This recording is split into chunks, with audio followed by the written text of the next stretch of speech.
What's up, dirt people? Thanks for watching, thanks for coming back. You might recognize this unfinished Raptor from our last build update video, and that's the point of said video. I'm gonna not only catch you guys up on progress and lack of progress, but also just vent on how much it sucks to push builds like this through to date, in COVID, all that stuff. Spoiler alert, I don't recommend anyone build something this crazy. So let's get into it. Why I hate my Raptor build, part infinity. Once we picked it up from Robbie Woods, it took me months to find somebody brave enough to finish this one-of-a-kind build. So besides hosing her down with WD-40 once a week, I also tore the interior out just to get ahead, just to begin media blasting for the paint prep. The top still needs more. All around it still needs more. Cleaning up, retaping, and do it again. You can see how the tubing gets when it's properly blasted, and I say sandblasted, but it's media blasted, aluminum oxide 120 grit. That's the prep for Cerakoting, same prep for guns. But now that stuff's going back in, like the visors were in, it starts looking better. You see the contrast. I cleaned up all the connectors because they got full of aluminum oxide. It's gunmetal on some sections, like right there. It's nickel, right there, some more gunmetal in the corners. So I kind of had a theme. The tubing that you see is going to be nickel, orange in the front and in the corners, and then gunmetal on the stuff I wish you wouldn't see, but I want to look nice because you will see it. Can't be hidden. And here's where you can see why some of this is a nightmare. Look how close this tubing is. Since it's recessed and it's aluminum cab, that's the main thing. Normally we would just weld it back onto the cab, but aluminum, so it's nasty. Robbie's joked around. He said 30 grand at first, then he said 50, then he said he would never do another cage like that again. Also did the sound insulation, the deadening, all that, just to make it quieter inside the cab. I'm right here. I'm just doing the final prep. It kind of came in last minute. It's gonna take off on Monday to go to Westside Off-Road Group for final prep work. The skid plate right here I gotta throw back on. Just a few bolts, just that stuff. I'm gonna just throw the radio in there, see if they can install it. But here, I'll go through the checklist for you guys. All right, so obviously it needs glass, hood and fenders. McNeil Racing is gonna do it, or they already did it. It's a cool piece. Usually when it's one clamshell, you have a hard time. Owners, you need two people to take it off. They have a custom bracket that comes with there, but they made a custom one for me that's chromoly, so it could weld to all the attachment points it needs to. Also, Westside Off-Road Group's gonna fabricate a bumper for me. If we can do it aesthetically, I know recovery points don't look well on trucks like these, but I mean, we're on the trail and we like helping people. We have a no man left behind policy, so it's not for us, it's to get other trucks out. The frame, the suspension, it needs to be painted. I was playing with the idea of Cerakoting it. I want to, but honestly it's too much work. Just the prep work. I wanted to go nickel plating, that's the best finish, but honestly no finish is bulletproof, and I want to keep it looking good, keep it looking clean. So that means a lot of touch-up, because I'm gonna abuse the hell out of this thing. It's hard to beat steal it. You could just touch it up, leave it brand new in your garage. So the front axles too, they need to be heat treated. The A-pillars, I need to fashion them to get them back in. And the doors, just that little connector there, I didn't have time to tear the door apart, so they're gonna have to do that. I do want to pre-wire for the lights in case I throw, well, for when I throw lights up there. I'm not sure when, that's last on the list, just because budget. And in the back now, we got to finish wiring the fire suppression system, fill up the tank, all that stuff. My cup holders too. You can't tell, I could get up and give you a better angle, but the retractable things that hold tension on your drinks, the rubber band messed up, so I'm gonna go ahead and fix that now.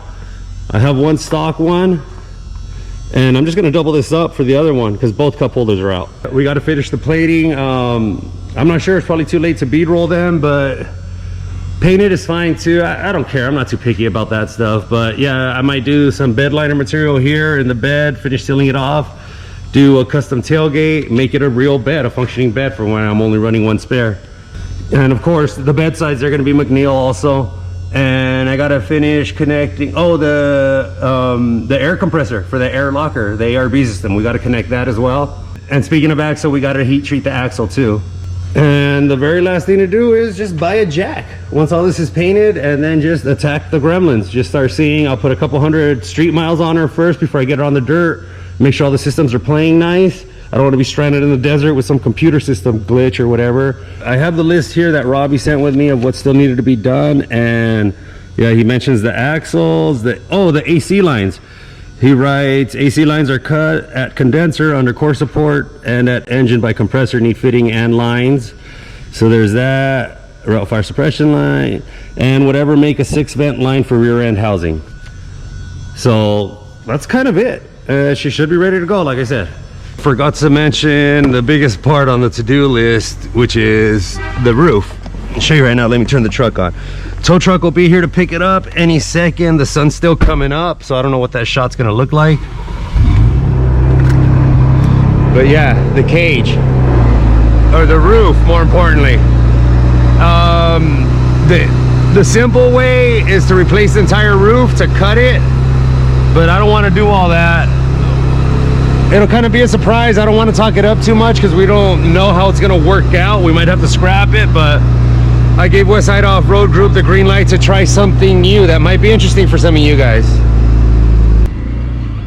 To get there, I just called AAA, and I honestly just winged it. I didn't know if it was going to fit on the tow truck, and this brings us to another point. I want to daily it, which is why I never cared about it fitting on a truck or a trailer. We recently purchased an RV, and it can tow, so I want to find a trailer for it. I could push the max length because I do have a Class A license. But yeah, it barely fits on these things. Damn, homie, she barely fit. She barely fit.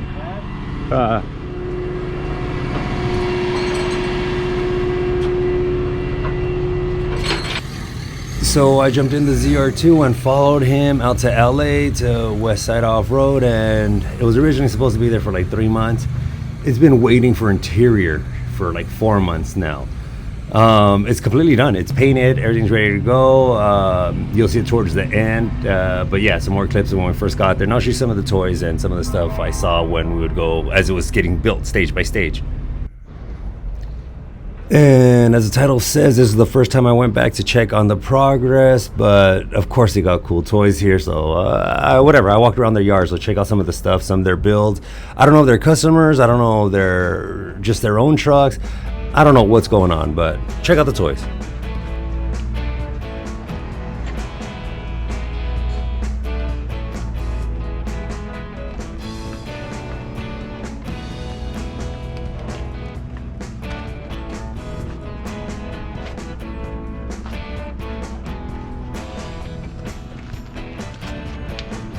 You could see inside the shop there, the Raptor's finally in the premium spot. It's all painted up, the components need to be put back together, all that stuff. But I think at this point we were still waiting on the fiberglass front end, the support brackets for it, all that stuff.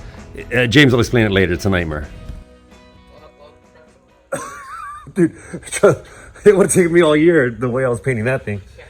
I know what I painted. Like, just the floor space. Like, dude, I'm surprised you guys even were able to do it here without taking up the whole shop. So I forgot what we used. Earlier I mentioned Steel It. It's a Steel It alternative. Basically the same thing, but it's not Steel It.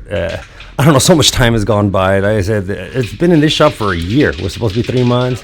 And it's been assembled, everything, for a couple months already. But yeah, we're just waiting on interior. And they want to seal the cab up and do the front windshield at the same time, so it's a nightmare. I don't recommend any of you guys doing this to your truck. Speaking of the roof, you can see it offers a unique challenge to hide everything because it's recessed. Those are some of the panels. It's a bit of a T-top thing, but James wants to do it as the guy's doing the interior so it could seem up magically, like just nice and neat and everything, something you can never redo through maintenance. But yeah, those are the parts right there, and we did too much. Just everything, we did too much, just added on years to this truck. Very stupid. We're not going to get to enjoy it before Gen 3 comes out. And yeah, I'm over it, really. The last couple of years I had to pretend I don't even have a truck, because this is torture. I saw in the beginning of this video, I started this in June, just this little edit. So no content, no anything. This is stupid. I feel like I just should have just gotten a junked anything and built it to this, because that's really all I'm going to have by the time I'm done with this build, just a toy. It didn't matter what year it was. I'll let you guys take a closer look at some of the suspension components that are off and painted. And yeah, that's the thing with this. Some people just run them like that. A lot of things built to this spec are just ran like that because they're built to be destroyed and abused. But road grime and everything, because I wanted daily, I knew it wouldn't survive the rust.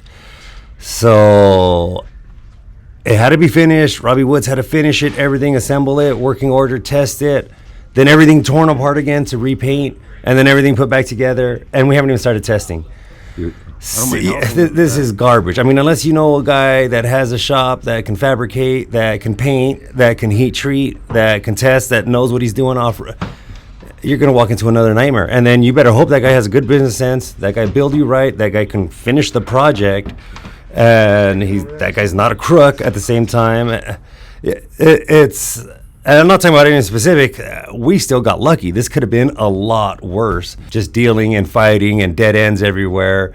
And in the previous update video, you guys saw the interior, but check it out now. The back's stock, the doors are in, we need the ceiling, the roof, whatever. The floors are, it doesn't need interior. This thing's just been sitting, completely assembled for 4 months. You'll see it at the end of the video for no reason. But because we went too crazy on the interior, and now we have to, that's what I mean. We don't need any of this. This is dumb. This truck's ready to go, and it's stranded. And so much so that last week I told James I wanted to pull the truck. I'm tired of waiting for the interior. It doesn't need it.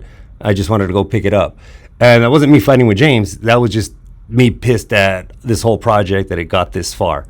They've done everything they needed to do, everything they promised, whatever. But yeah, all the little steps in between when it comes to something that's custom fabricated.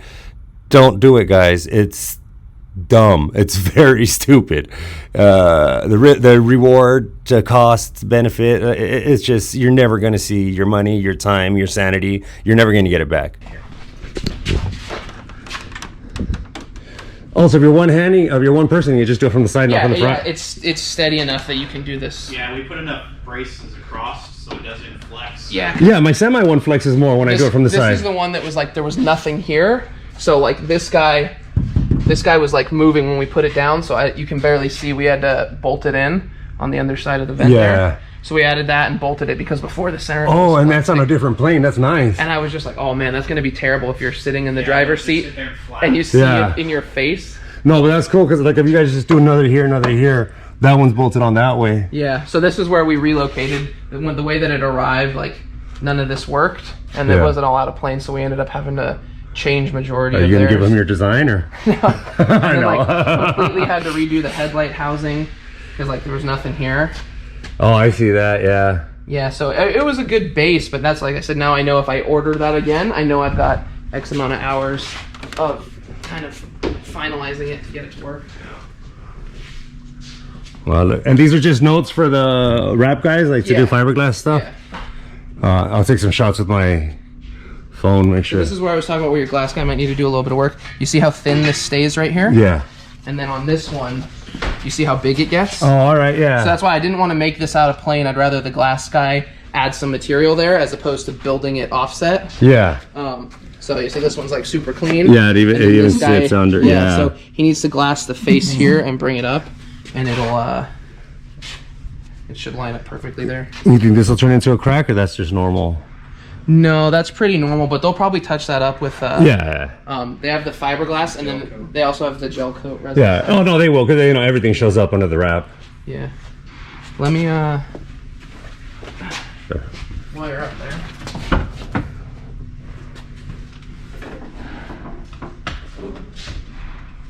What are we doing? You turning it on? Yeah. Oh, let me go by the exhaust. Well, I was just gonna turn the lights on. Oh, all right.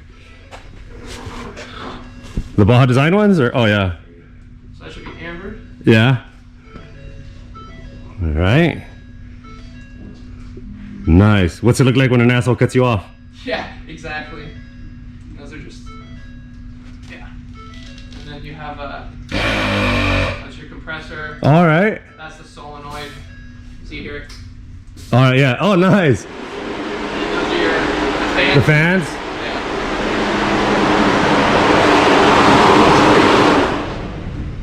Yeah, if you're bored, you can do the stickers, I guess, since you already figured out what. And nothing's to those the uplifters, right? Yeah. So then you've got I think the third brake light's on the first one's correct. No, the seat heaters. Oh yeah. Side by side switch 1, passengers switch 2. So these are your seat heaters right here. 1 and 2. right. Oh, sweet. And then 4, 5, and 6 are the river. Or Yeah.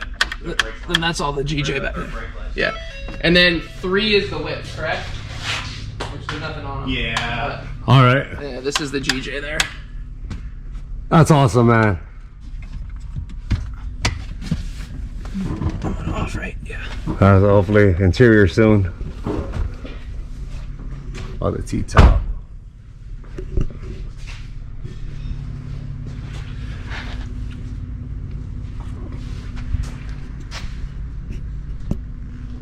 Backwards. And here's some failed and successful startup videos, clips that James sent me. It's cell phone, that's why it's long like this, but whatever's the end of the video. I also wanted to say the fenders, all that bracketry that he was showing, just that took them like 6 months. They had to do it, redo it. That's what I mean, the one-off stuff. The fenders themselves from McNeil Racing, we reached out right away. We were first on the list. We got one of their first sets. Still took months. Don't do this, guys. Stick to mid-travel, stick to all that. But whatever, enjoy the exhaust in the next coming clips and a little one of him test driving. But also make sure to check us out on Telegram. I'm going to post some other videos from subjects that came out on Telegram. It's producing enough content on its own now. So follow the link in the description below for Westside Off-Road.